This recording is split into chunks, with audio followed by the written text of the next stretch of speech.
श्रीमद् भगवद गीता विश्व के प्राचीनतम आध्यात्मिक ग्रंथों में वर्तमान युग में भी अपनी सर्वाधिक पहचान बनाए हुए है।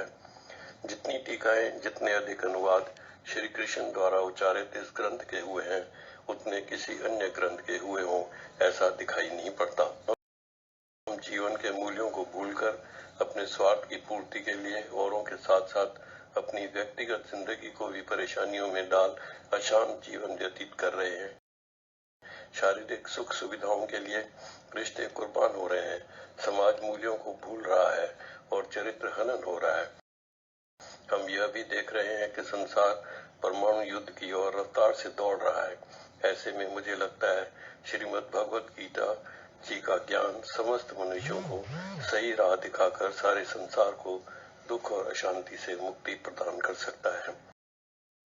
शायद भगवान कृष्ण चाहते हैं कि मैं इस संदर्भ में कुछ करूं, इसलिए ही मुझ पर परमात्मा की असीम कृपा हुई जो मैं श्रीमद् भगवद गीता जी का अनुवाद कर पाया और मेरी पुस्तकें हिंदी, सिंधी और अंग्रेजी में प्रकाशित हुई हैं।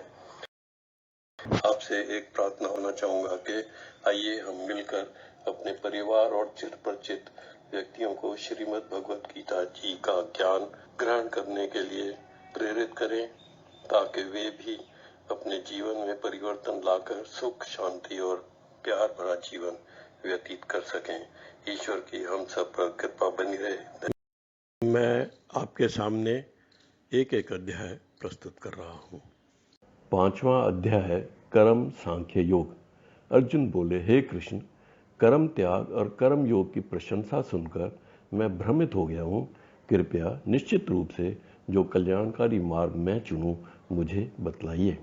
श्री भगवान बोले, कर्म त्याग और कर्म योग दोनों से परम कल्याण होता है, परंतु दोनों में से कर्म त्याग से कर्म योग सुगम और श्रेष्ठ है। हे अर्जुन, जो न किसी से द्वेष न किसी की आकांक्षा करता है, ऐसा कर्म योगी मनुष्य सदा सन्यासी ही समझने योग्य है, क्योंकि वो राग द्वेष आदि से रहित है, वो बंधनों से मुक्त हो जाता है। वो मूर्ख है जो सांख्य योग निष्काम कर्म योग को अलग समझता है। ज्ञानी के लिए सांख्य योग निष्काम कर्म योग एक से ही होते हैं, क्योंकि दोनों में से एक में भी जो अच्छी प्रकार से स्थित होता है वो दोनों के फलस्वरूप परमात्मा को प्राप्त होता है। जो ज्ञान योग से प्राप्त होता है वो कर्म योग से भी प्राप्त होता है। यह जानने वाला ज्ञान योग और कर्म योग को एक देखता है और वो इस वास्तविक सत्य को यथार्थ रूप से देख पाने वाला ज्ञानी है। हे महाबाहु, निष्काम कर्म योग के आचरण बिना मनुष्य को संन्यास दुख देता है। निष्काम कर्म योगी पर ब्रह्म परमात्मा को शीघ्र प्राप्त हो जाता है। कर्म योगी शुद्ध आत्मा को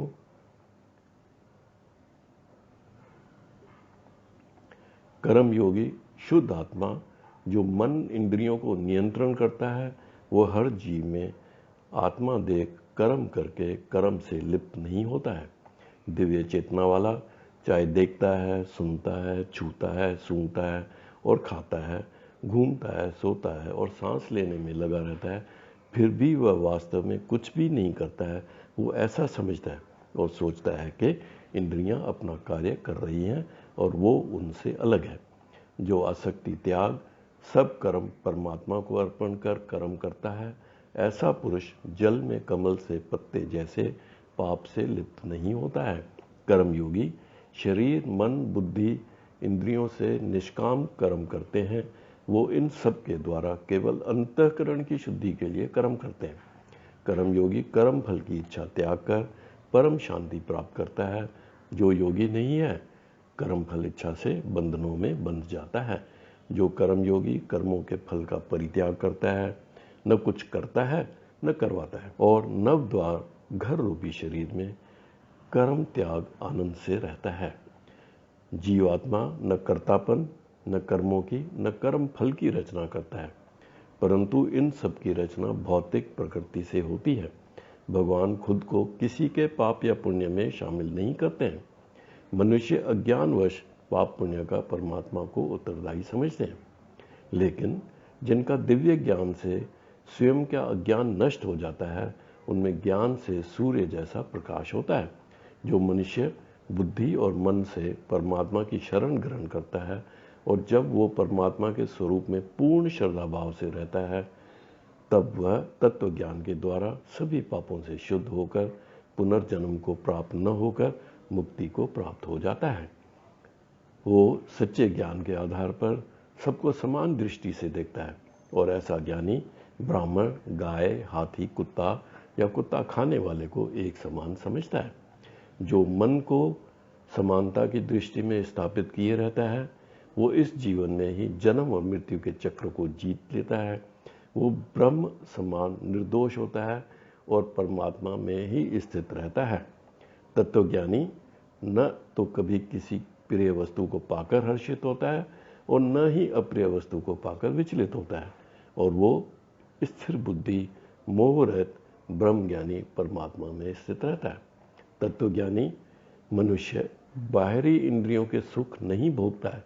वो सदैव अपनी ही आत्मा में रमण करके सुख का अनुभव करता है और परमात्मा के ध्यान रूप योग में स्थित असीम आनंद भोगता है।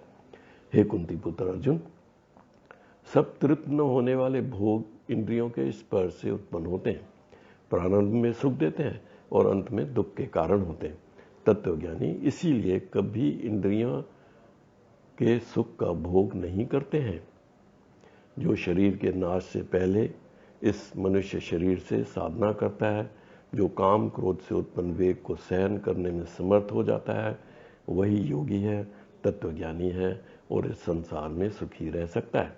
अंतरात्मा में जो सुखी है और मन में जो आनंद प्राप्त करता है, जिसका मन प्रकाशमय है, वो भौतिक अस्तित्व से मुक्त होता है और वो ब्रह्म के साथ एक हो पर ब्रह्म परमात्मा को प्राप्त होता है। जिसके सब पाप नष्ट हो गए हैं, जो ज्ञान से सब संशय दूर कर पाया है, जो समस्त प्राणियों के कल्याण के काम में सदा लगा रहता है और अपने मन को निश्चल भाव से परमात्मा में स्थित रखता है, ऐसा महान ब्रह्मवेता पुरुष ब्रह्म को प्राप्त होता है। तो काम क्रोध त्याग अपने चित्त को नियमित किए हुए है और स्वरूप सिद्ध आत्मज्ञानी आत्म संयमी है, वो भौतिक अस्तित्व से मुक्त हो परम शांति प्राप्त करता है। वो इंद्रिय विषयों के बाहरी आनंद के सभी विचारों को त्याग कर आंखों की दृष्टि को भुवों के मध्य में केंद्रित कर नाक में आने जाने वाले सांस के प्रवाह को वश में कर इंद्रियां, मन और बुद्धि को नियंत्रण करने वाला ऋषि है और वो इच्छा से मुक्त हो भय से हमेशा मुक्त रहता है। मेरा भक्त जो मुझे सब यज्ञों तपस्याओं को भोगने वाला मानता है, सभी लोकों और देवताओं का परमेश्वर मानता है, मुझे सभी जीवों पर उपकार करने वाला परम दयालु मानता है, वो मेरा ऐसा रूप जानकर परम शांति को प्राप्त होता है। ओम तत्सत। श्रीमद् भगवद गीता रूप उपनिषद ब्रह्म विद्या अंतर्गत योग शास्त्र में श्री कृष्ण अर्जुन संवाद का कर्म सांख्य योग नामक 5वां अध्याय समाप्त हुआ।